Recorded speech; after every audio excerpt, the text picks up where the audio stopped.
Good morning, everyone. First off, welcome. On behalf of KSA and the SIS community, I'd like to thank you for coming out.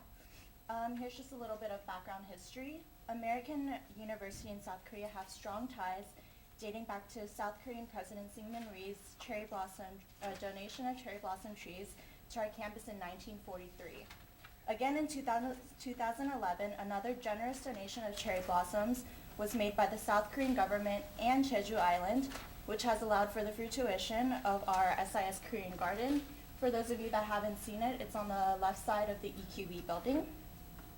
We're both excited and honored to have Ambassador Ahn grace us with his presence for the third annual celebration of the SIS Korean Garden, and look forward to hearing his timely remarks on Korea-U.S. relations with her after 60 years. Here to give opening remarks, it's my pleasure to introduce SIS Dean James Goldgeier. He is coming up on 3 years as Dean of the School of International Service at American University. Prior to joining American University, he was a professor of political science and international affairs at George Washington University. He's also taught previously at Cornell University and held appointments at the State Department, the National Security Council, and the Council on Foreign Relations, just to name a few. Among his current projects, Dean Goldgeier and collaborators at Duke University and the University of California, Berkeley lead the Bridging the Gap initiative, which encourages and trains scholars and doctoral students to produce research-oriented policy-relevant scholarships and/or theoretically informed policy work. So, if you guys could help me, let's all give a warm welcome for Dean Goldgeier.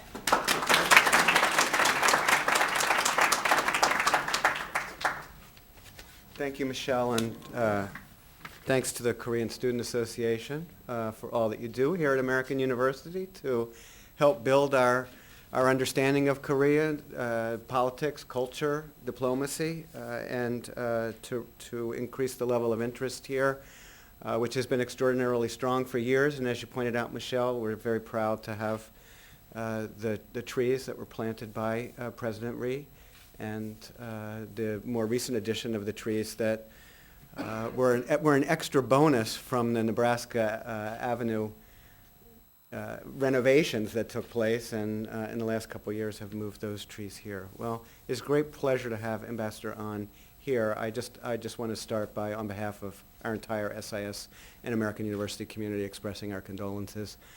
I know that this is a very difficult time because of the sinking of the ferry, and particularly poignant for us, given that its destination, Jeju Island, as we just saw the Doharabang by the trees from Jeju, and we know that this must be a very, very difficult time for your country. Ambassador Ahn Ho-young was appointed Ambassador Extraordinary and Plenipotentiary of the Republic of Korea to the United States by President Park in May of 2013, and presented his credentials last summer to President Obama. Most recently, he served as First Vice Minister of Foreign Affairs and Trade from February 2012 to May 2013. And prior to this, he served as Ambassador Extraordinary and Plenipotentiary of the Republic of Korea to the Kingdom of Belgium and to the Korean Mission to the European Union. From 2008 to 2011, he was Deputy Minister for Trade at the Ministry of Foreign Affairs and served at that time as Sherpa to the G20 and G8 outreach meetings. He's joined the Foreign Ministry in August of 1978 and has had a wide variety of postings. He graduated from Seoul National University with a degree in political science, and hate to say it, but he got his master's degree from Georgetown University School of Foreign Service in 1983. I'm sure he received a fine education there. He's taught at Korea University, and he's a recipient of the Great Cross Order of Bernardo Higgins, the highest civilian honor awarded to non-Chilean citizens, as well as the Order of Service Merit, which is Korea's top award for public officials, and we're just delighted to have you here. So, Ambassador Ahn, please.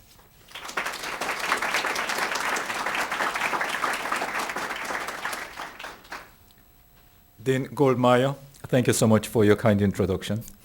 And then Dean Goodman, and thank you so much for having me here. This, in fact, is my first time to come and visit your School of International Service. But somehow, being from 30 minutes ago, when I arrived, I felt very much at home. And I was asking myself why I'm feeling so much at home, even if this is my very first visit. And maybe I'm just guessing, because you are SIS, Scope International Service, and all my life I have had something to do with international service. I studied it, I practiced it, and I even taught it. So all my life, all my adult life at the very least, I have had something to do with international relations, international service. So that may be part of the reason why I feel so much at home, even if this is my very first time to be visiting with you. And then I told you about three components of international relations: studying, practicing, and teaching. And then all of them, I have to tell you, each of them, I have to tell you, in fact, help each other. Studying it, of course, helps me to practice it. Teaching it somehow would not be possible without practicing it, so on and so forth. So among these three different components today, I'm going to tell you about practice part, right? And practice of my, what I learned at school, whether it was at the Seoul National University or School of Foreign Service at Georgetown or wherever. Then my practice of international relations, it started back in 1978. So I already spent 36 years. So I know I'm a very old person. So I've been practicing it for 36 years. And then somehow the first job given to me at the Korean Foreign Ministry back in 1978, it was somehow the desk of the U.S. Affairs. So it was the first job given to me. And then since then, for the past 36 years, I have had an opportunity to observe the development of bilateral relations between Korea and then the United States. And to say the conclusion first, it's a very solid relationship, very close relationship, mutually beneficial relationship, which we have developed over the past 36 years. When I say 36 years, that's what I have observed personally. But back in 1978, when I first joined Korean Foreign Service, in the desk of U.S. Affairs, what my senior colleagues were telling me is not what I'm observing today. At the time, my colleagues were telling me, well, Korea-U.S. relations is single-issue relationship. That's what we used to say back in 1978. Single issue being security relationship. And security relationship, of course, is very important, but at the same time, it is a single issue, and then because of it, if there is any shock coming from somewhere, then maybe this relationship, which is not so balanced, would in fact suffer from it. That was the concern I was hearing from my senior colleagues back in 1978. And I was the newest person in the office. So in fact, I began to share their concerns. But after some time, I began to find their concerns were premature.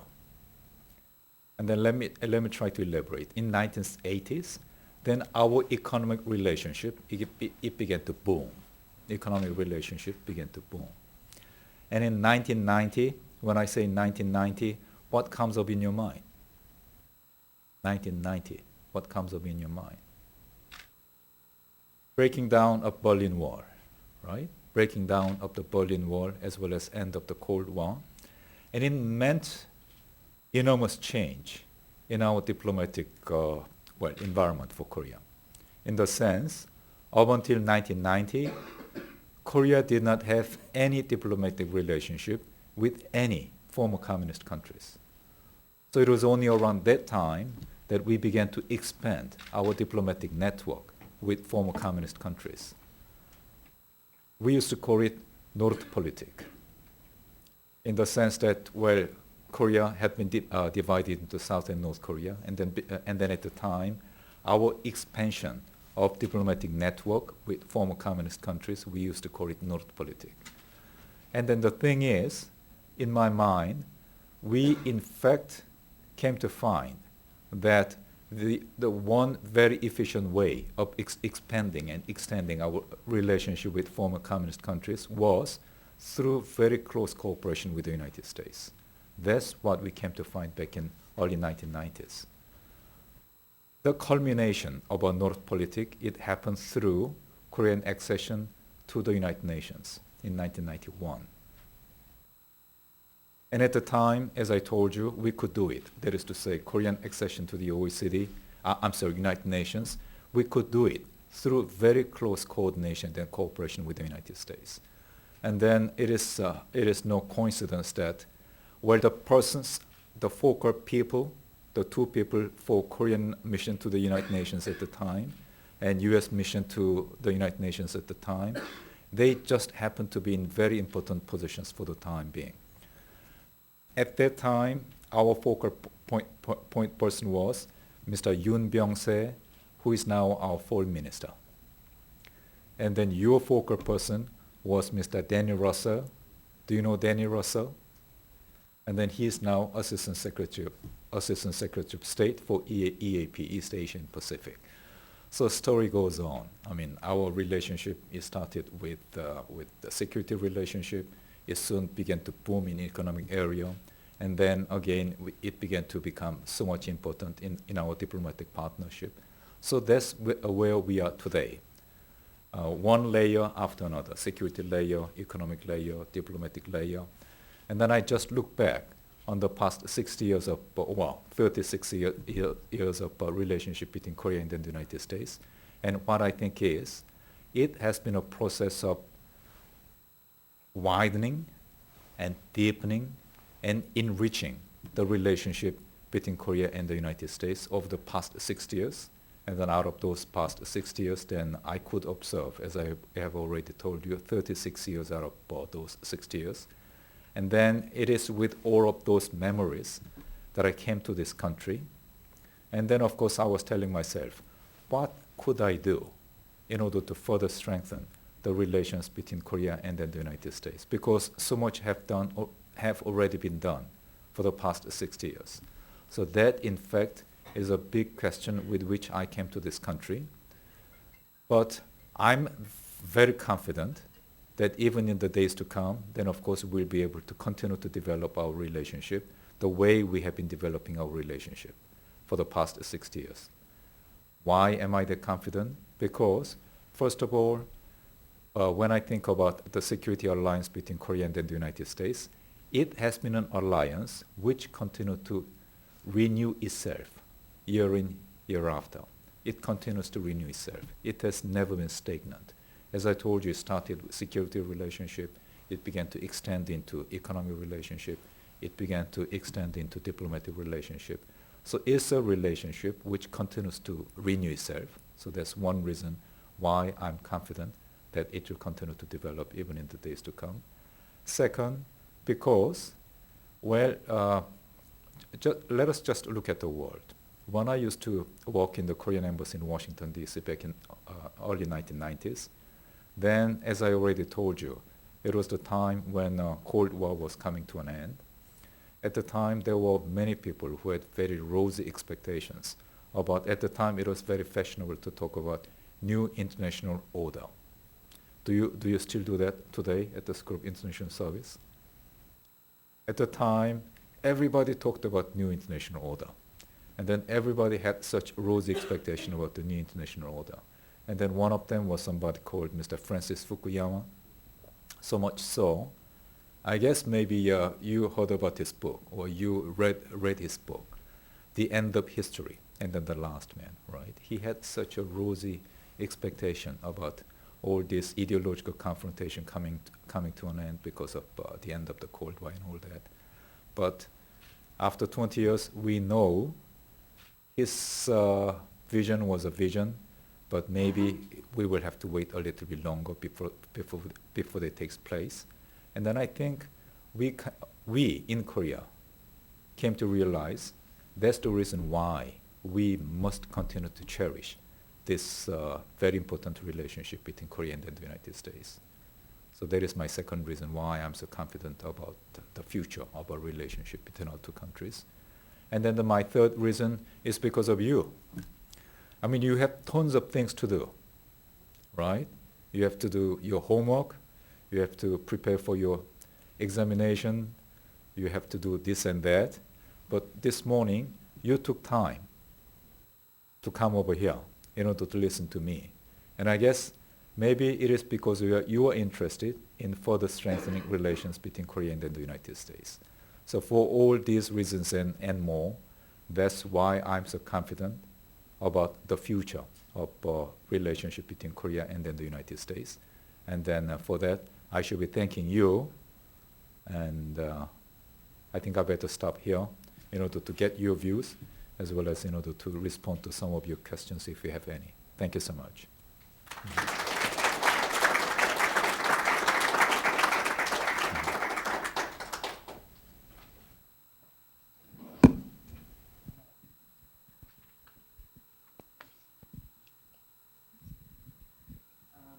Okay, Ambassador An, I guess you've left a lot of time for us to do Q&A.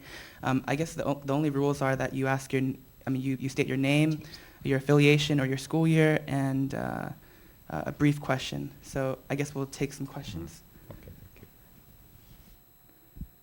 Does anyone have any questions? Yes, Dr. Zhao.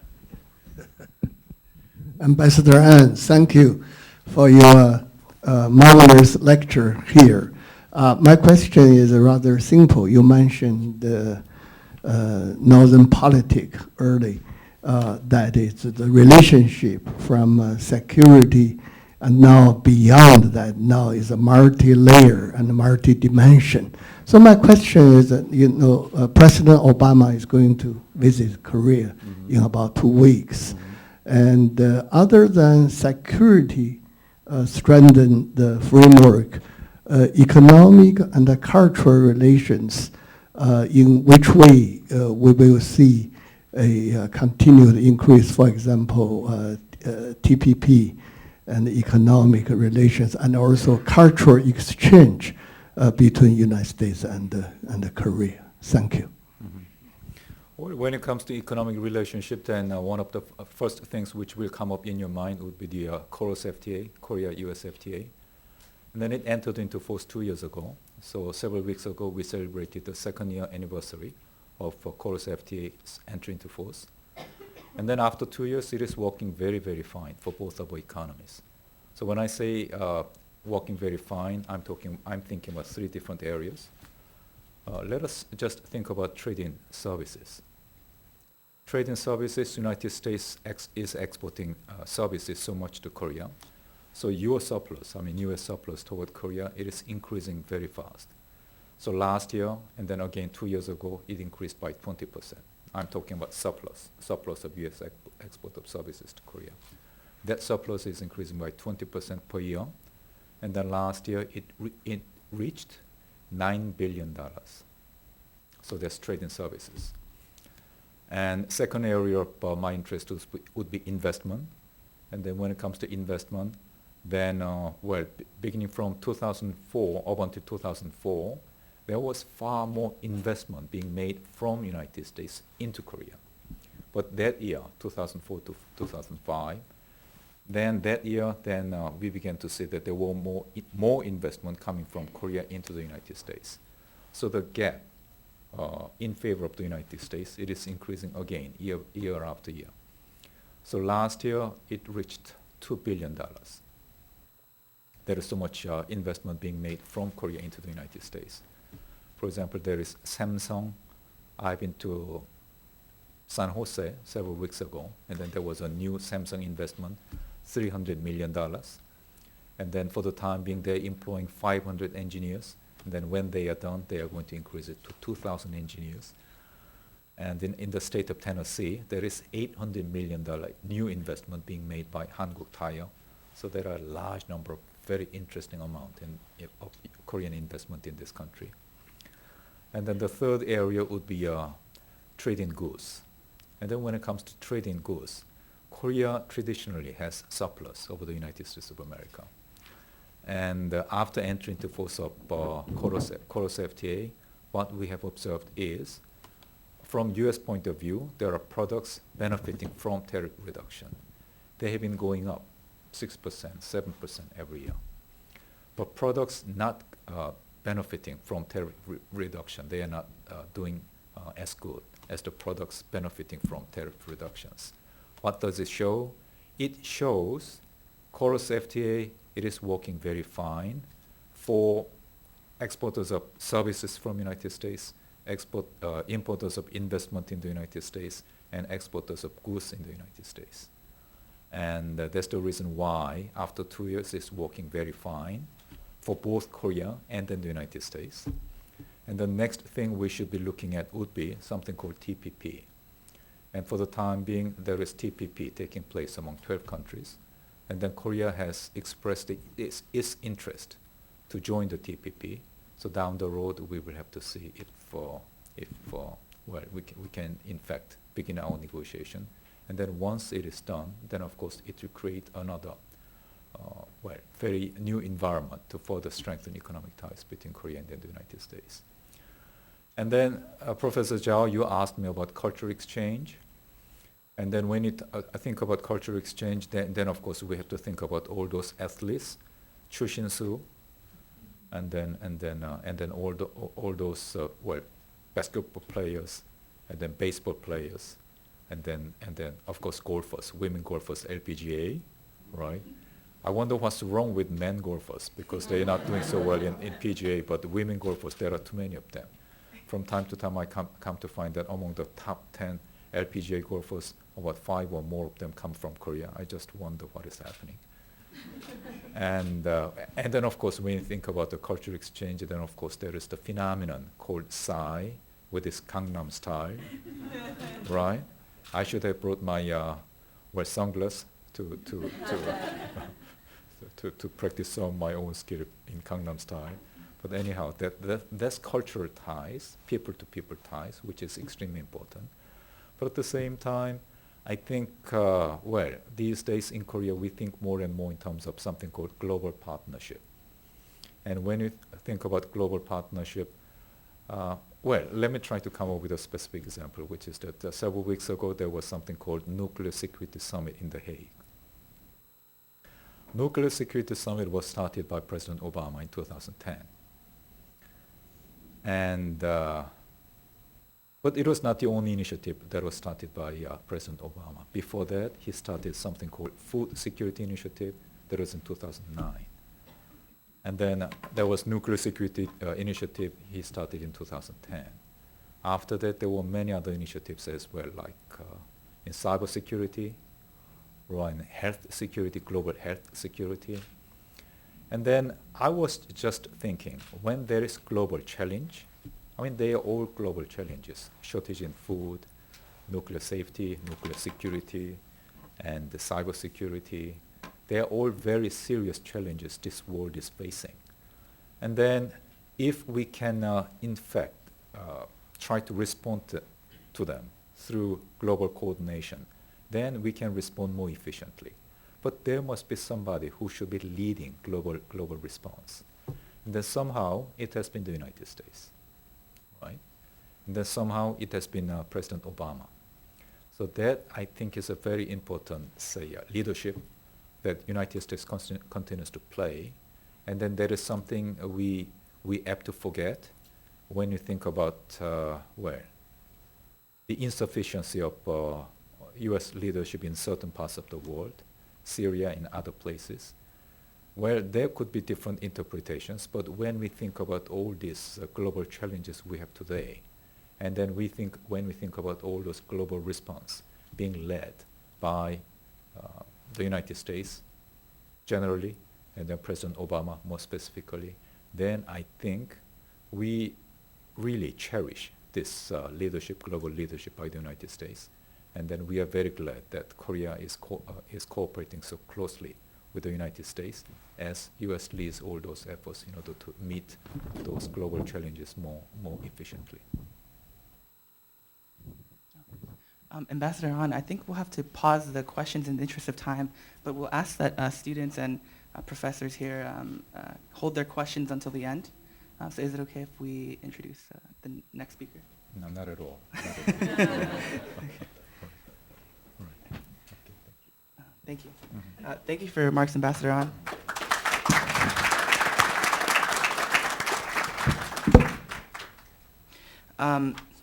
So thank you for your remarks once again, Ambassador, on the timely topic, Korea-U.S. relations. Before we continue and go to the Q&A, I'd like to yield some of our time to a very special person who has made this event possible. First of all, my name is Brian, and I'm a Korean Student Association member. It's my esteemed pleasure to introduce Dean Emeritus Dr. Louis Goodman to give us some remarks on AU's relationship with Korea and on the cherry blossoms. Aside from being an international relations scholar and currently a professor here at American University, Dean Goodman served as a dean of the School of International Service for over 25 years, where he had the vision for this very beautiful building that we're sitting in today. He is a researcher who focuses on social change and politics in Latin America and in Asia.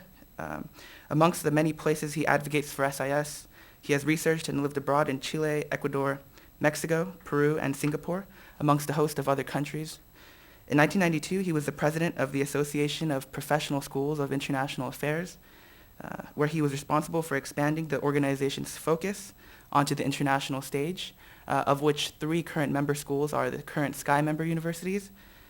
He also directed the Latin America program at the Woodrow Wilson International Center for Scholars. He received his BA from Dartmouth College and his MA and PhD from Northwestern University. Amongst the SIS community, he's prolifically known for always having his door open to students as a mentor. His assistants have told me that he is known for not taking breaks, and when they do insist, he removes them. There is actually no one more qualified to speak on AU's relationship with Korea than Dean Goodman, as you'll soon find out. On top of his busy schedule, he even agreed to be the Korean Student Association's faculty advisor. Dean Goodman is a visionary for the SIS building, a scholar, mentor, and most importantly, a grandfather to 5 children. Please join me in welcoming Dean Goodman to the stage.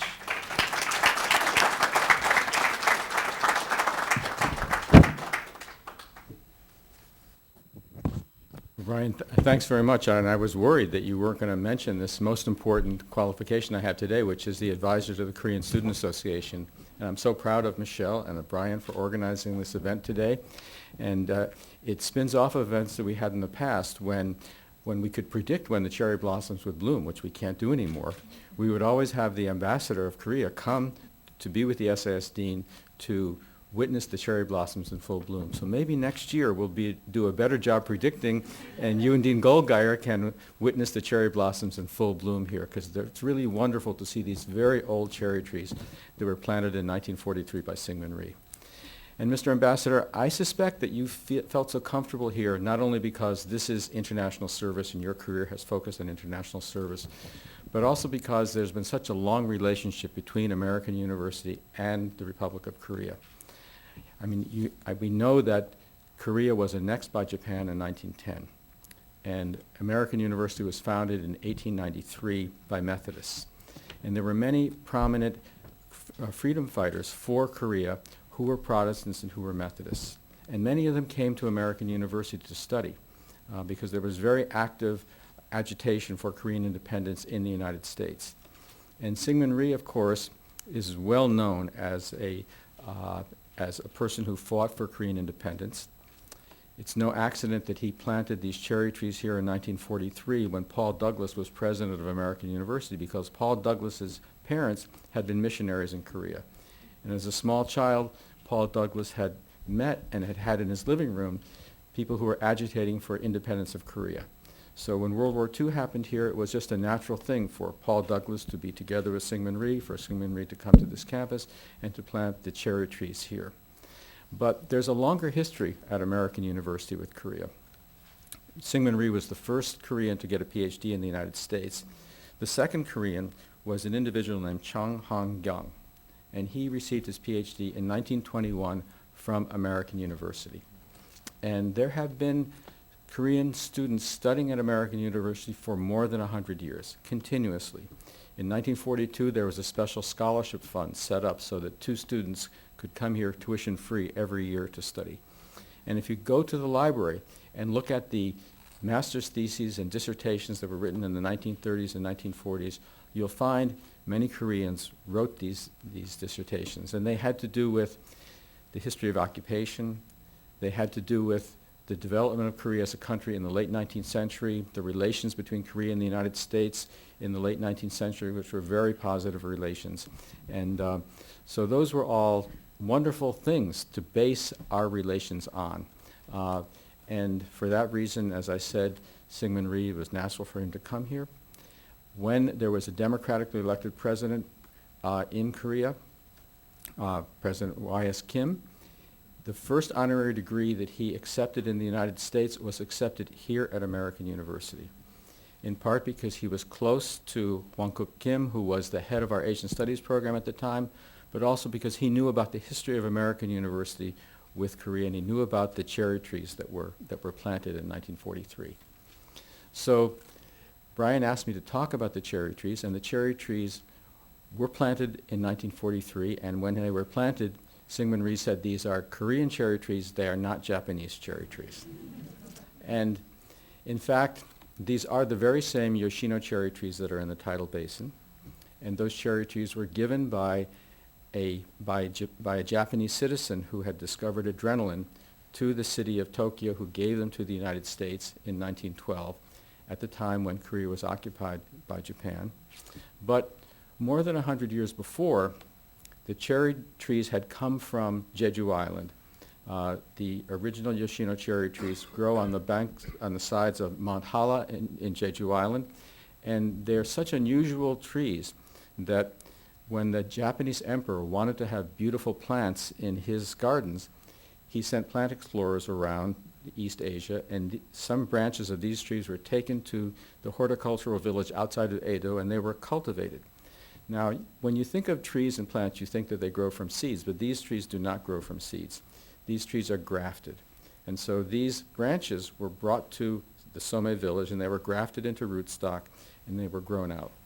And it was almost 100 years before they were registered with the International Plant Registry in Austria. If you read it, the original registry, it's registered by a Japanese botanist named Matsunaga, and it's written in Latin, so you'll have to study your Latin to read it. And it says that these beautiful cherry trees, we're not exactly sure where they come from. We haven't found a place in Japan. We think they may be from islands off the coast of Japan.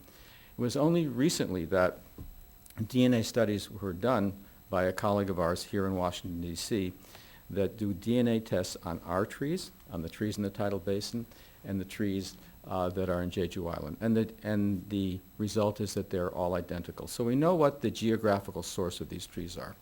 But I know that we're all in the international service, we're in the diplomacy business. And we want to not have these trees be a source of rivalry between the United States and Japan.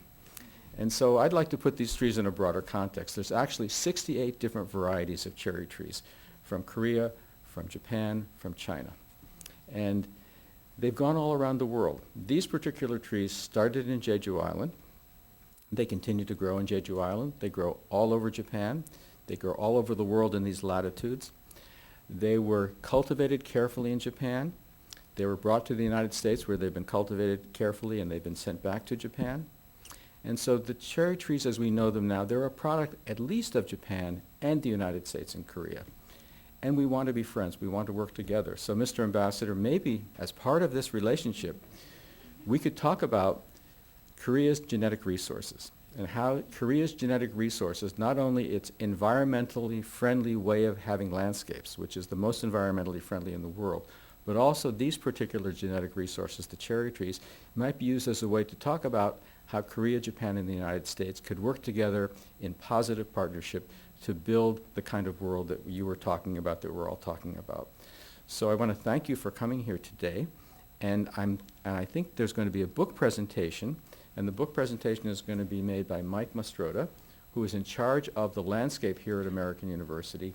I worked very closely with Mike when we designed this building, and we designed the landscape around the building, which is a Korean garden. So, and we want you to look around the landscape. If you see any plants that are not Korean, I want you to tell Mike so he can remove them right away and make it as Korean garden as possible. Mike, could you come up so we could make the presentation? Go over here. Thank you, Lou. On behalf of our campus arboretum, our whole campus is an arboretum. And as you know, this building has a Korean and American landscape. And we talk about friendships between our two countries, and I think our landscape reflects that because, as Lou mentioned, not all the plants outside are Korean, but we have Korean plants and American plants growing side by side in friendship together. So we'd like to give you this as a token of our appreciation for coming today.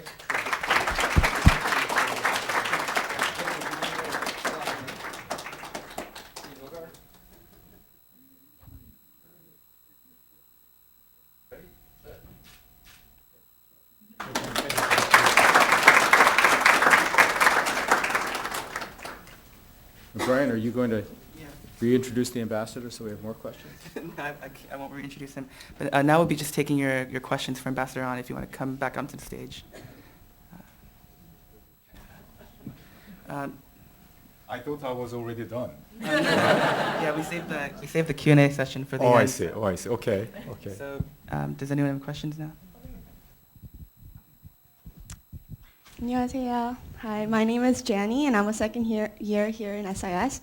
And going on further with the plant analogy, as a Korean American, I guess I'm one of the cherry blossoms who was cultivated, well, in Korea, but brought here to the United States. And I was wondering, we talked about cultural diplomacy, and as a Korean American with ties to both our parents who were born and raised in Korea, and as a Korean American who was raised here and studied here, what are your suggestions in ways that we could effectively and go back to Korea and kind of be back in the community and try to bring back like the cultural diplomacy and things like that? Right. Well, I think it's a very interesting point you are raising, because as I told you, I used to work for the Korean Embassy in Washington, D.C. on several different occasions. First time in 1981, second time in 1990. So I'm here for my third tour of assignment with the Korean Embassy in Washington, D.C. So between my, assignment in 1990s and then today, I'm coming back after 20 years. That was one of the things I came to notice is this, which is that Korean Americans, they in fact, over the past 20 years, they have grown so much in number. But more importantly, their, how could I say, economic status, their social status, and then more importantly, their in a sense, in my mind, there has been some kind of awakening, in political consciousness of Korean American society. That, I think, is a big change which have taken place over the past 20 years. Let me try to share with you 3 different sets of statistics. And then this statistics came to my mind last year when there were a group of presidential scholars who came to meet with me. And then I came to find that every year, President of the United States, he just honors 140 best and brightest students, the senior students in high school around the country. I guess maybe some of you have had that honor of having been cited as presidential scholar. And I came to find that there were 140 of them from all over the United States of America. Last year, 4 of them were Korean American students. So they met with President Obama in the White House, and then they came to meet with me in the embassy. And I looked at them and I said, well, do you know how many Korean Americans there are in this country? Of course they didn't know. So I said, 2 million. Do you know how large the population of the United States is? Somehow they didn't know. And I said, well, come on, you are the presidential scholars. And then you do not know how many the population of the United States is? How many are you? Pardon? Yeah, I guess, well, it was 320 million, right? Yeah. So I said, well, Korean Americans, you are 2 million, and then the whole population of the United States, 320 million. So the ratio is 2 over 320, right? That's the ratio of Korean Americans in the United States of America. But look at you. How many are you? 4. And how many presidential scholars? 140. So you are 4 over 140. So you are disproportionately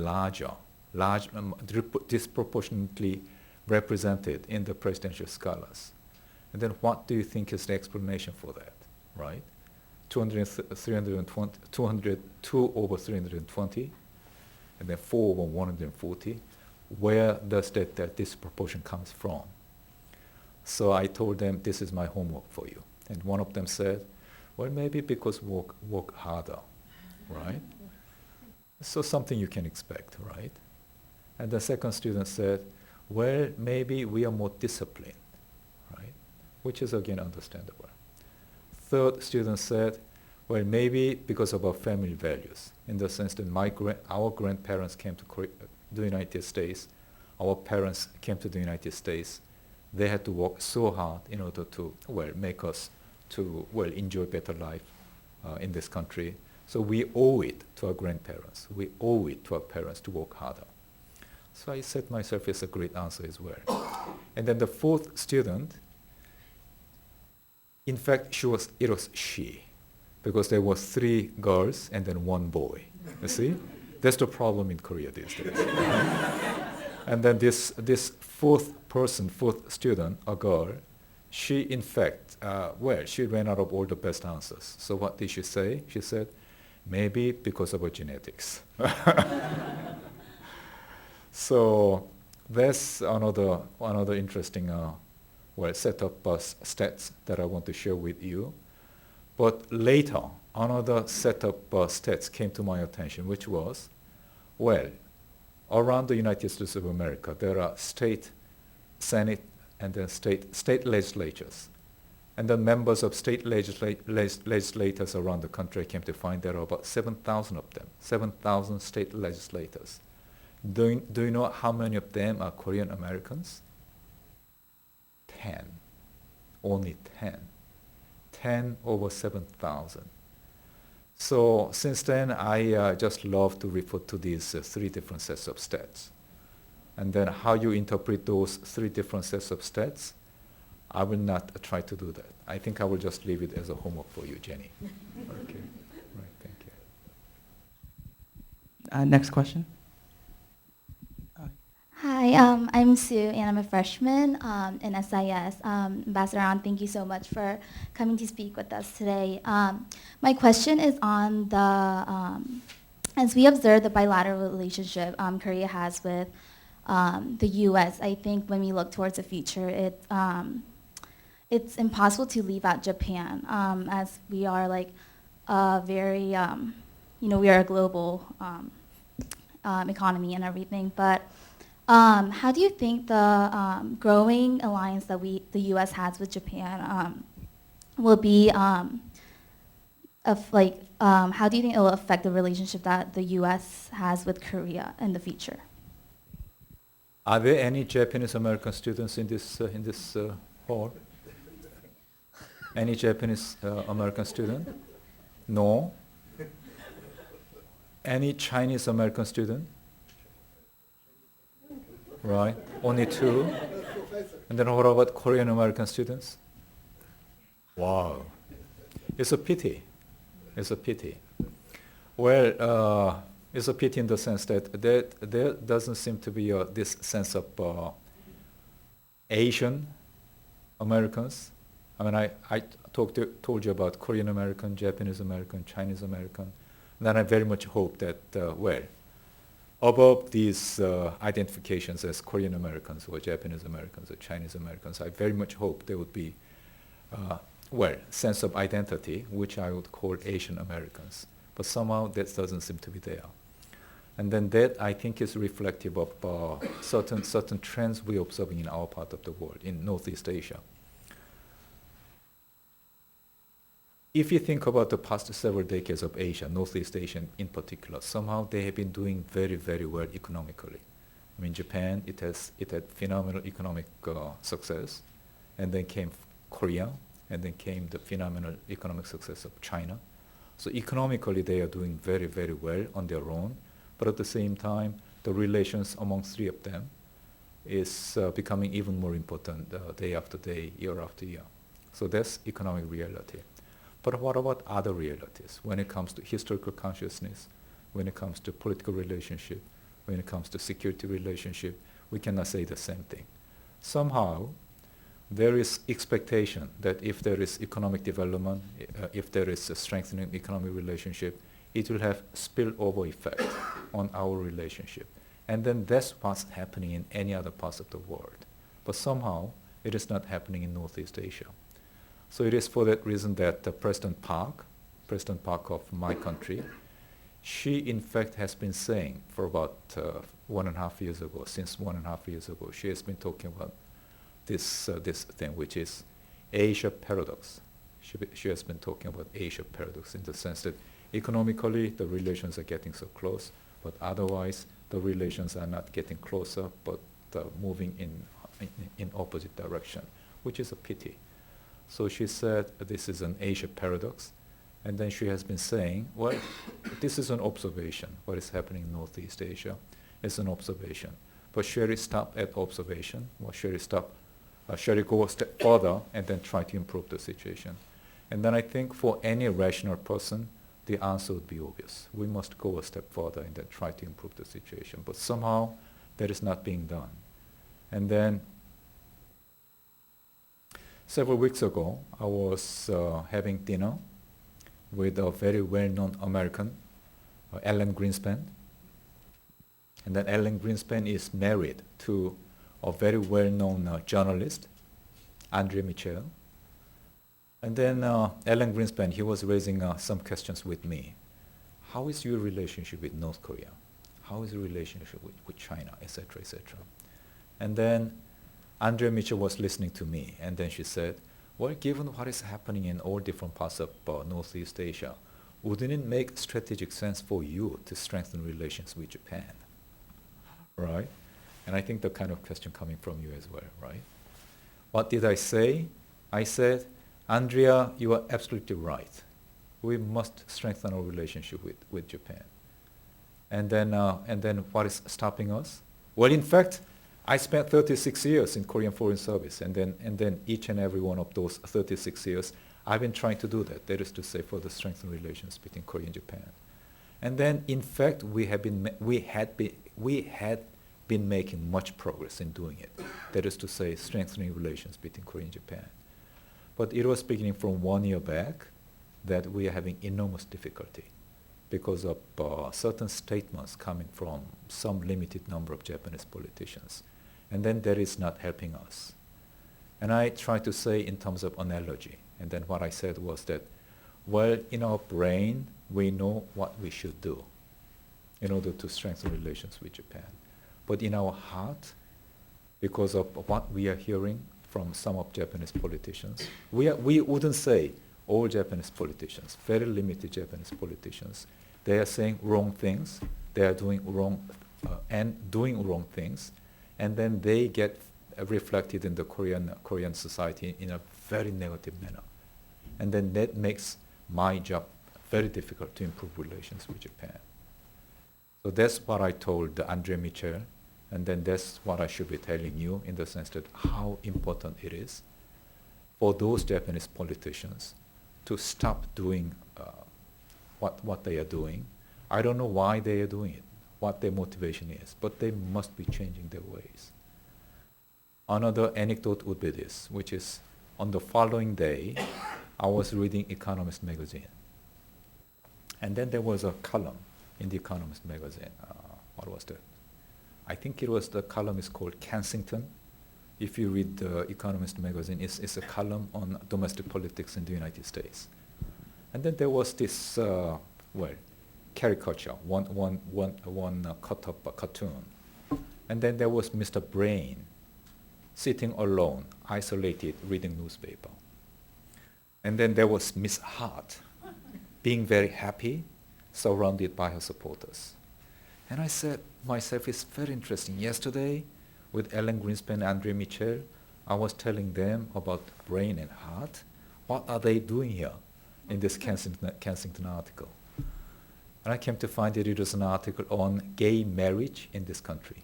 Gay marriage. The activists, they were making logical arguments appealing to the brain, which didn't go very far. So they changed their strategy So they began to appeal to the heart by making emotional arguments, which helped them far more, right? So the brain, of course, we in fact must be motivated by brain. But when the heart doesn't help you, then if two of them go in different direction, then that doesn't help you. So I very much hope that we will see the improvement in the behavior, in the statements, and the actions of certain Japanese leaders. It will be helpful for Korea. It will be helpful for China. It will be helpful for all Asians. And then, well, maybe next year when I come, I very much hope that I will be able to see more Japanese American students and Chinese American students. Hey, thank you so much for coming. I'm actually representing the Arboretum team. I'm Ambassador An. I work for the campus facilities, and I'm a staff member, also Korean American, so thank you for coming. We really believe that plants really have a story to tell, as former Dean Goodman was able to share with us. Is there any words of encouragement for those who don't really have ties for international studies or international work, so we can foster those partnerships in our very own individual ways, such as plants and landscaping or sustainability in our different interests? Well, I guess one word we hear often these days with increasing frequency is interdisciplinary, isn't it? Interdisciplinary. And there was a question about cultural exchanges, and then that's what I told you, in the sense that, well, let us think about Chushin-su, let us think about Sai, let us think about all those Korean women golfers. I think they are doing far better job than me in strengthening relations between Korea and the United States. So I wouldn't say that this international business or diplomacy, that is the sole domain or the monopoly of diplomacy any longer. I think we live in a very interdisciplinary world, and then that in fact is something we should be promoting even more in the days to come. Thank you. We'll take one more question for Ambassador An. Do you? 안녕하십니까, 이민수라고 합니다. Hi, my name is Minsu Lee. I go to school at AU majoring in SIS. And I personally would like to say thank you that all your efforts naming the East Sea in the textbook in Virginia. And I'd like to ask what was like, how was the process was like, and then how much, how hard was it to implement that East Sea in the textbook in Virginia? Well, as a matter of fact, I don't know if I should be, how I should be responding to your question after I have said we should be, well, in a sense, correcting the situation of Asia, well, paradox.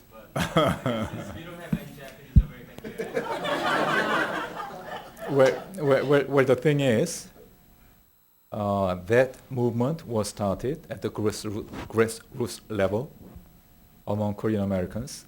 And I said to myself, it better be left there. So that's the reason why, in fact, I didn't try to do anything with respect to either legislators or, say, government officials down in the Commonwealth of Virginia. That's what I truly thought, and then I was behaving in accordance with my belief. I wouldn't go into the details, but at the same time, somehow the way, well, another, say, neighbor was responding to that issue, it was quite different. They just looked on it as a kind of rivalry between two, not only two ethnic groups, but also between two countries, and then tried to intervene through, say, exercise of diplomatic resources, which I thought was not the best way to do, but at the same time, there is something called action and reaction. And then, well, I have to confess to you, I reacted a little bit, but in a very moderate way. And then even that very moderate reaction was helpful. So let me put it in very general terms. Okay. Right. Okay. I think with that, we'll be closing. Right. Thank you, Ambassador Han, for coming. Right. I think you did say in one of the questions, in one of your answers, that you would be coming back to American University. So we'll take you for your word on that. So thank you for coming to celebrate the third annual year of the Cherry Blossoms, and we look forward to working with you. Thank you. Thank you.